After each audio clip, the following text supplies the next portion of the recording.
Bahujan Samaj party के संस्थापक कांशी राम की 92वीं जयंती पर उत्तर प्रदेश में अलग अलग जगह कार्यक्रमों का आयोजन किया गया। इस दौरान लखनऊ में पार्टी की अध्यक्ष मायावती ने श्रद्धांजलि अर्पित करने के बाद विपक्ष पर जोरदार हमला बोला। उन्होंने बीजेपी पर निशाना साधते हुए कहा कि जनता अच्छे दिन के झूठे वादों में फंसकर परेशान है। तो वहीं कांग्रेस सांसद राहुल गांधी ने पीएम मोदी को पत्र लिखकर एक बड़ी मांग कर दी है। तो क्या कुछ बोली मायावती और क्या है पूरी खबर, जानेंगे इस रिपोर्ट में। बहुजन समाज पार्टी की राष्ट्रीय अध्यक्ष मायावती ने पार्टी के संस्थापक कांशीराम जी की जयंती पर उन्हें श्रद्धांजलि दी। इस दौरान उन्होंने विपक्षी दलों खासकर सपा और भाजपा के खिलाफ आक्रामक रुख अपनाया।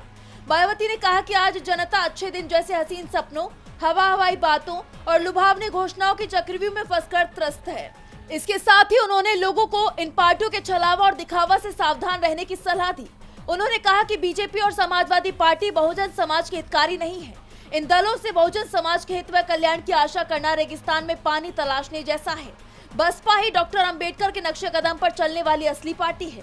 सपा व अन्य दलों की कथनी व करनी में बड़ा अंतर है। बसपा सुप्रीमो ने आरोप लगाया कि सपा और बीजेपी जैसी पार्टियां दलितों, पिछड़ों और मुस्लिमों का सिर्फ शोषण करती हैं और चुनाव खत्म होते ही उन्हें तिरस्कृत कर देती हैं।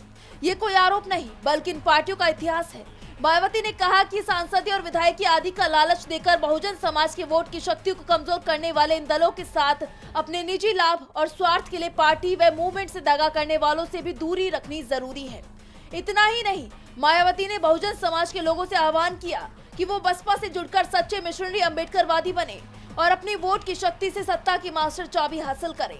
बसपा सुप्रीमो ने केंद्र सरकार से कांशीराम को भारत रत्न से सम्मानित करने की मांग दोहराई और इस मांग का कांग्रेस ने भी समर्थन किया है। कांग्रेस सांसद राहुल गांधी ने प्रधानमंत्री को पत्र लिखा जिसमें उन्होंने कांशीराम को भारत रत्न देने की मांग की है। अब देखना होगा कि क्या केंद्र सरकार बसपा और कांग्रेस की मांग को मानती है। जैसा कि आप जानते हैं कि उत्तर प्रदेश में अगले साल यानी 2027 में विधानसभा चुनाव होने हैं और ऐसे में मायावती ने बीजेपी पर हमला बोलकर जनता को साधने की कोशिश की है जिसके जरिए यूपी चुनाव में बसपा को फायदा हो सके। अब मायावती अपनी इस कोशिश में कामयाब होती है या नहीं, ये तो आने वाला वक्त ही बताएगा। डीबी लाइव की रिपोर्ट।